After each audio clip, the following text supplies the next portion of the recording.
No rest for the weary here. We're getting right back to our racing action at Buttonwillow Raceway Park, the Calc Club Region SCCA Championship races. 2 races to go here on this Sunday afternoon, June 28th, 2020. Group 2 is our race coming up next. We've got 22 cars set to take the green flag here, and we will go through your starting order right now. In our last row, row 11, on the outside, Rick Shea is in an FX car, number 52. Also in FX, number 75, CJ Ray will be on the inside of row 11. The outside of row 10 is Tom Van Wee in the number 3 FX car. On the inside of row 10, you've got Greg Labate in the number 61 Formula Continental. Row 9 on the inside, the Prototype 2 car of Norm Benson. That's car number 48. Car number 66, Terrence Carher, is in the number 66 FX car on the inside of row 9. In row 8 on the outside, you've got 06 of Mariko Brandhoff. That's the number 06 S2 car. Starting next to him on the inside, number 127 James Capelli, also in an S2 car. Row 7, you've got on the inside, Gary Peterson in the 04 Formula Continental. On the inside of row 7 is Robert Kazin in the number 12 P2 car. Row 6 on the inside, Darrell Wisselman, the number 22 car, Formula Atlantic. On the inside is Paul Marino in the number 14 Formula Continental. Row 5 on the outside, Robert Merritt, the number 41 Formula Atlantic car. Next to him, Joe Moran in the P1, number 7. Row 4, Harinder De Silva, car number 96, Formula Continental. On the inside is Tom Hope in the number 18 FC car. John Yeatman is on the outside of row 3, the number 22 FE2 car. Next to him is the number 37 FE2 car of Corey Condit. Row 2, Peter West in the FC number 99 car on the outside. On the inside, Thomas Burt in the FE2 number 45. Your front row, Timothy De Silva from Manhattan Beach. He is in car number 32. That's a Formula Continental car.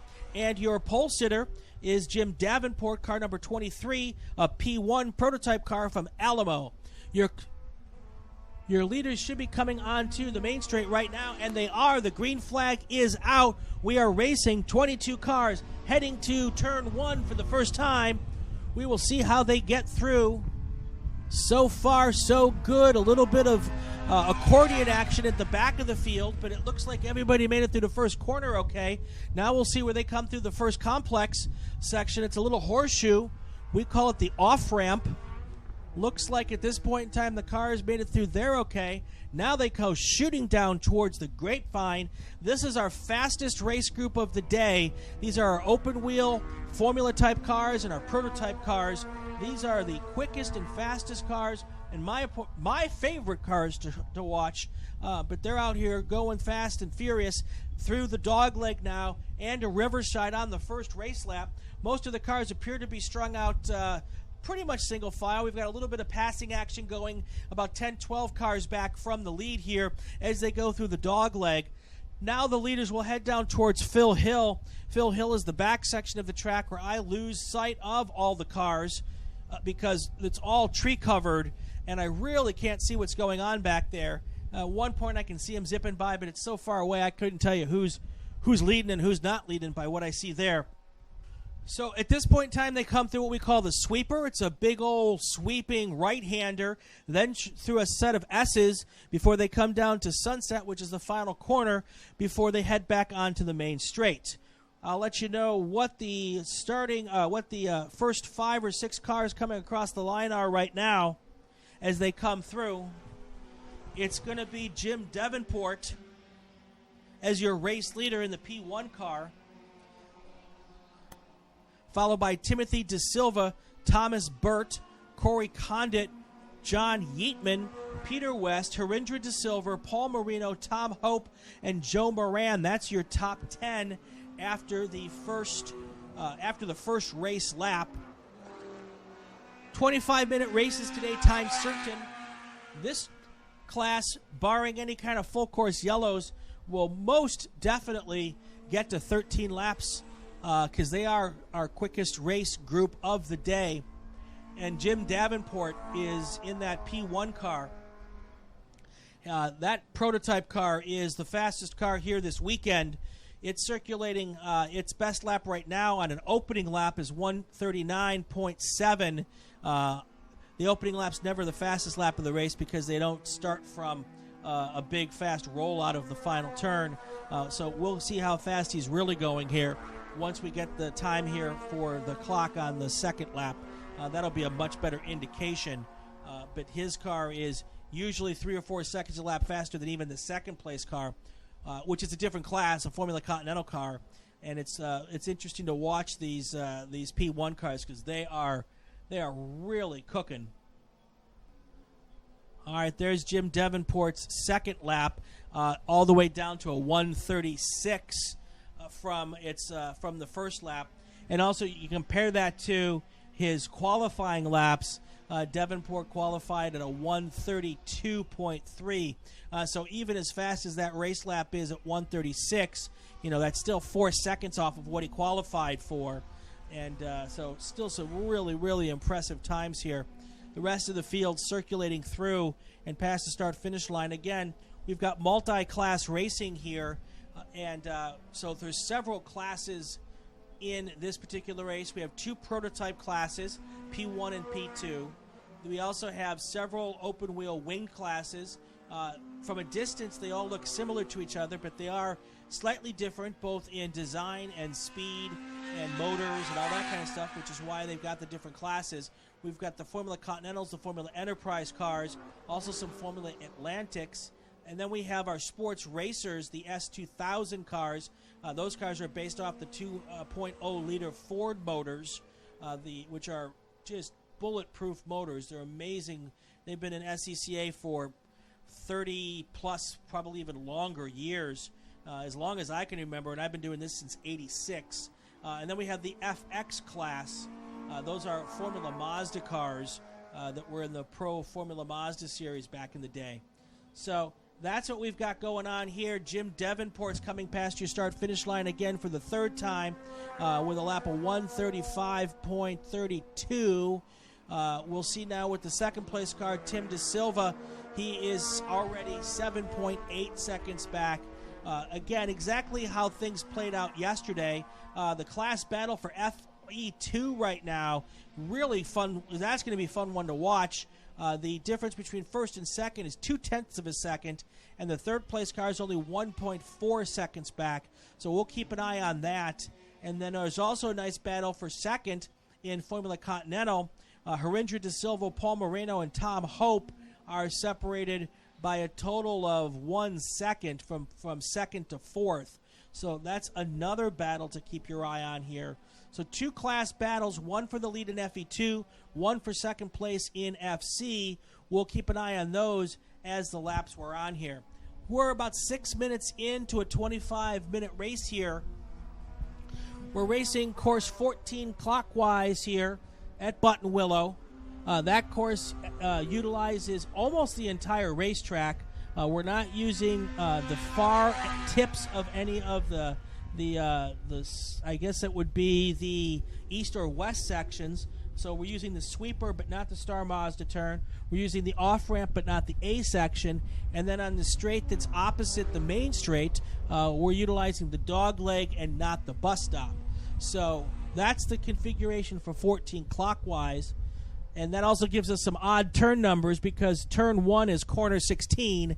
We'll try to keep that straight for you as well.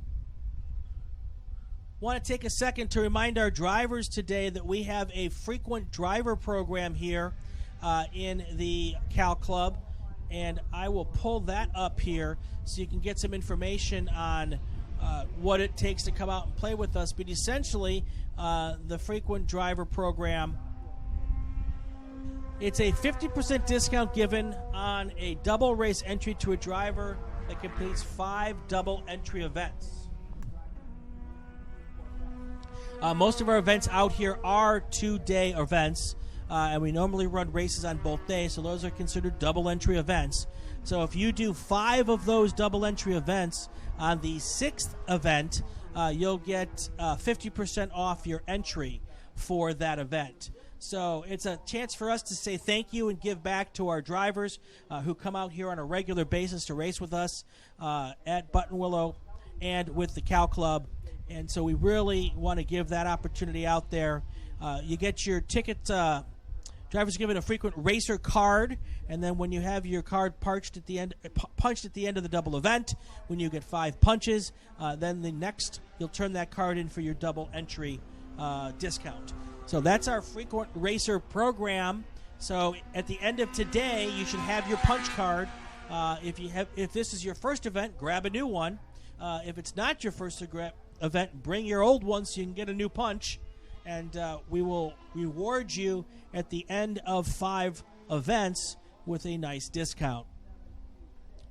We are, oh boy, what is it? We've got 16 minutes left in this race. Jim Davenport's your race leader. He is 12 seconds ahead of the FC car of Timothy DeSilva.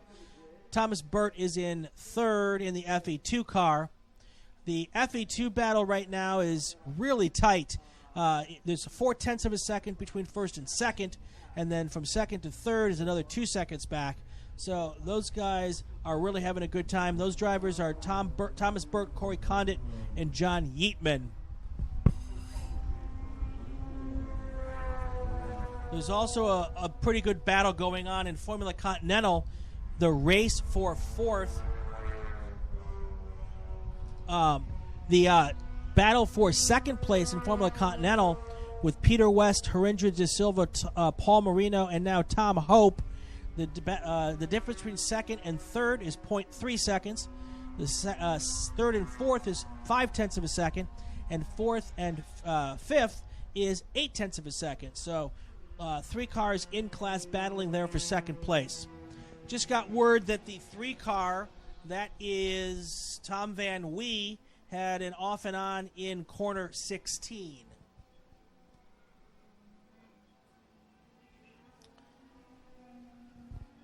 Also had car 37 go off and on in turn 1. I don't see. Oh, yep, that would be Corey Condit. That was that third place car in FE2. So I can tell you now that Corey Condit will no longer be 0.3 of a second back from the second place or third place car in that class. We'll wait to see what that mistake cost him when he comes around the next time.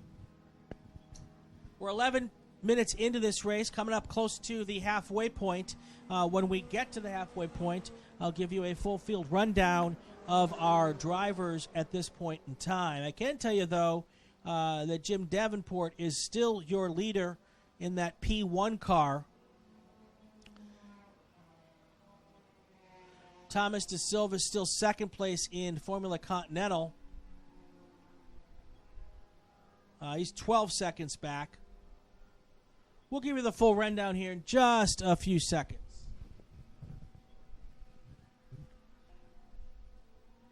We are at the halfway point in this race. Let's go through the entire field for you.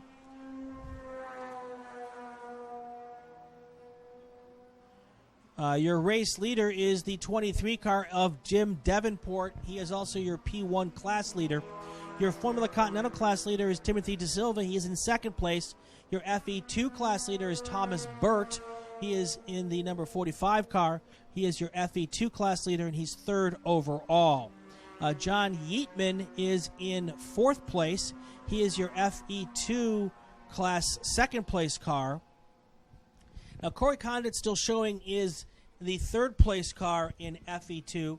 We'll wait to see what happens when they cross the line here. He had a little off-course excursion on the last lap, and I'm pretty certain that he is not going to be the fifth place car overall again. Well, actually, I was wrong. That didn't cost him as much as I had expected. He is still in third place in that class, but he's lost just a little bit of time to the second place car. Peter West is in sixth place. He is the second place car in Formula Continental. Harinder De Silva is in seventh place, third place in Formula Continental. The P1 car of Joe Moran is in 8th place. Tom Hope is in 9th. Robert Merritt is your formerly Atlantic class leader. He is in 10th. Gary Peterson is in 11th. Robert Kazan is 12th in the 12 car. Darrell Wiesselman is in 13th place. Mariko Brandoff is 14th. 15th is James Capel. Norm Benson, Terrence Carahar, C.J. Ray, Tom Van Wee, and Rick Shea round out the top 20. The last car circulating right now is Gary Labate. He is the number 61 Formula Continental car. Paul Marino appears to be off track possibly. He may have called it quits. He is in the number 22 car. I'm sorry, he's in 22nd place in the 14 car.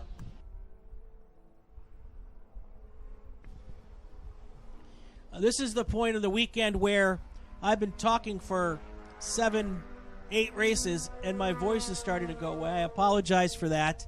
But we're having a good time up here bringing these races to you on the Racing Network and here at the racetrack at Buttonwillow Raceway Park. We still have one race to go here before we call it quits for the race weekend. That race is our Spec Racer Ford Formula V Formula Ford race. Formula F race. So it's no longer just Formula Fords, and I mess this up all the time. Now there are other engines in the Formula F class, but I have a hard time remembering that. It will always be Formula Ford to me. But anyway, so the Formula F class is also part of our next race. All right, no change at the front here. Also, no change in that FE2 class battle, although it's really tight. 0.4 of a second back from the leader in FE2. Thomas Burt's the leader, is John Yeatman. Corey Condit is another, less than 1/10 of a second back from the second place car. That's really the class battle to watch right now. Those cars are pretty much nose to tail, first, second, and third in FE2. Looking forward to see those cars coming across the line here. Here they are. Right now we've got Burt. Condit has taken over second place in class. John Yeatman has dropped back to third. Those cars are still pretty much nose to tail as we go into, looks like 7, 8 minutes left in this race. We've completed 10 laps. We're going to get at least 13 in, I'm guessing, maybe even 14 here, because the P1 car is really driving away from this race. Now, I will tell you yesterday, that P1 car of Jim Davenport, he was the race leader well ahead of the field. And going into the final lap, he had some sort of a mechanical issue. I had heard that it was possibly a car that ran out of gas and was not able to win the race. Tim DeSilva ended up taking the lead and the overall win. Jim Davenport still won his class, but he did not win the race. So, just because you've got a big lead does not necessarily mean, even with one lap to go, that you're going to cross the finish line first. And that was heartbreaking, I'm sure. I suspect that if he did run out of gas, that will not happen today.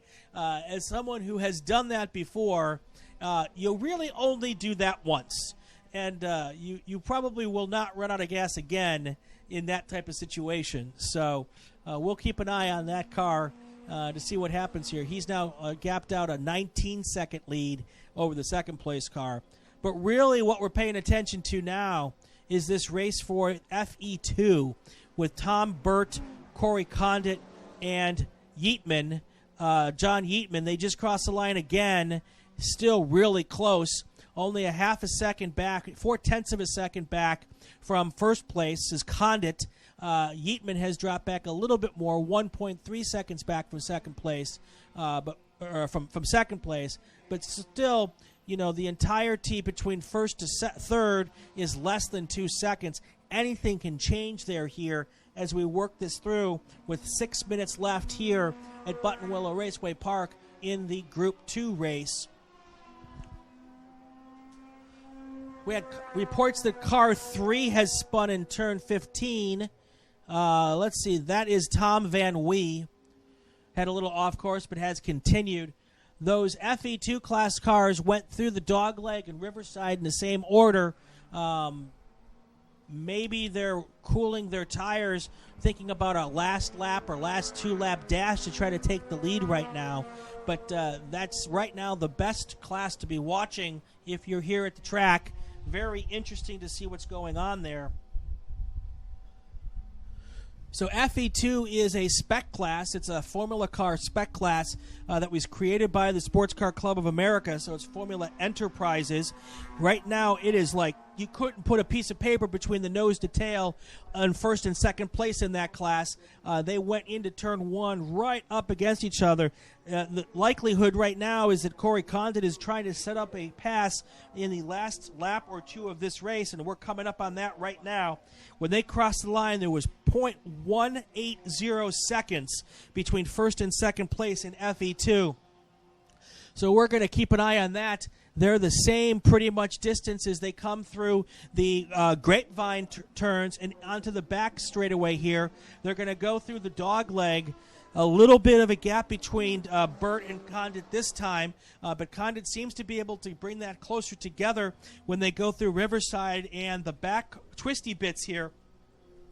We'll continue to keep an eye on that. It looks like Condit is faster through Grapevine, or through Riverside, I should say, up towards Phil Hill. Let me see if I can sneak a peek there. Closing the gap a little more through Phil Hill. Now they head towards the sweeper. Once they get to the sweeper, I can't see anything, but we'll keep an eye on them as they come now and come out onto the main straightaway. They're going to get 2 more laps, it looks like. We'll know here in just a second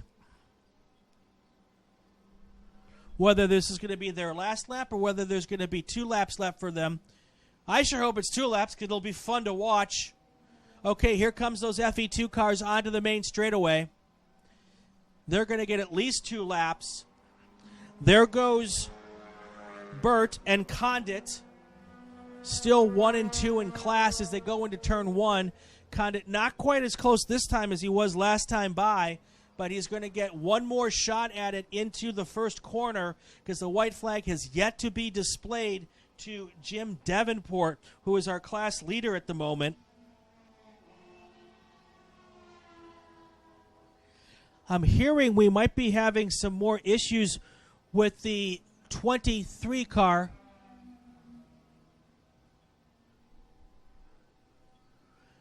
Looks like there's been some issues again with the 23 car, which would make Thomas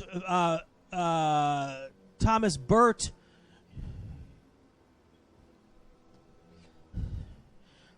Actually, no. The problem is not with the leader P1. The problem is with the car that was in second place. I'm not quite sure what happened there, so Jim Davenport's still our race leader. He's now received the white flag. That means we're going to get one more lap here with these FE2 cars. All right, here comes your FE2 classes. Right now, we've got Corey Condit, who is in a position to possibly make a pass here going into turn 1. There was a lapped car in front of him. That may have messed him up. That might have been his one last good chance to make a pass, and it's possible that a back marker played a role in that because he was right where he needed to be to make a pass going into the first corner here, and their back marker was right where you didn't want him to be. And that may be the difference here. I don't know that Condit's going to be able to catch back up to Thomas Burt here as we get through these last few corners. There's now about a 5-car lengths lead between first and second place in FE2. Burt comes out of the grapevine, heading into the Dogleg. Now it's about a 6-7 car lengths lead, and it looks like it's getting a little bit wider as they head down to Riverside. Condit's coming a little bit closer together here, but I don't think he's going to be able to catch up enough to make a last lap attempt at this. They head up to Phil Hill. Oh, gosh darn it. That car is now 2 car lengths back as it heads through Phil Hill and down towards the sweeper. Unfortunately, I can't see what's going to go on now until they come onto the main straightaway, but we'll see what happens here. Hopefully there'll be no more back markers to get in the way here. They should be coming through the S's now and down towards that last Sunset corner. Here they come. We'll see what happens. Here's your FE2 class leaders coming through the last corner at the last time. Oh, a big mistake by Thomas Burt. It looks like Condit has taken the lead coming out of that corner. We'll see who crosses the line first here. Your FE2 race winner is going to be Corey Condit. Thomas Burt will come in second. John Yeatman will cross the line in third. Wow. It looks, from what I could see, Thomas Burt went in way hot to the final corner, got loose on the outside where there's no grip. Corey Condit slipped in underneath to take the class win. What a fantastic race in FE2. Woo! I'm going to have to catch my breath there for a second. Your overall winner was Jim Davenport, which we'd expected. That P1 car was blistering fast. But my Lord, they were able to put a great show here on in the last couple laps of this race. That FE2 battle was hot and heavy for all 15 laps that we completed. What a race. Yeah, it looked as though coming into that final corner, he just got a little loose and ended up on the outside of the corner where all the marbles are. And once he was out there, there was no traction. And Corey Condit just took advantage of that situation, slid right past. The difference between first and second at the line in FE2 was 0.178 seconds. 0.178 seconds. What a great finish.